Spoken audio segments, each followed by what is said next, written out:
जीवनात येणाऱ्या अडीअडचणींपासून उद्भवलेल्या किंवा न उद्भवलेल्या भविष्यात उद्भवणाऱ्या समस्यांपासून, संकटांपासून, विघ्न बाधांपासून संरक्षण होण्यासाठी, आपले व आपल्या कुटुंबाचे रक्षण होण्यासाठी आश्विन शुद्ध चतुर्थीला म्हणजेच नवरात्रीच्या चौथ्या माळेला, नवरात्रीच्या चौथ्या रात्रीला जगदंबेला, आपल्या कुलस्वामिनीला अनारशांचा नैवेद्य दाखवावा आणि तो नैवेद्य, ते अनारसे हे देवी भक्त सदाचारी ब्राह्मणाला दान करावे किंवा कोणत्याही गरजूला ते दान द्यावे.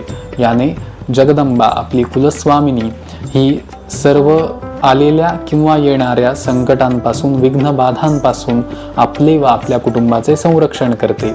आणि श्रीमद देवी भागवताच्या नैवेद्य विधानानुसार केवळ आश्विन शुद्ध चतुर्थीलाच नव्हे तर प्रत्येक महिन्याच्या चतुर्थीला देवीला, आपल्या कुलस्वामिनीला अनारशांचा नैवेद्य दाखवावा, जेणेकरून जगदंबा अखंड आपले व आपल्या कुटुंबाचे सर्व विघ्न बाधांपासून, संकटांपासून संरक्षण करते.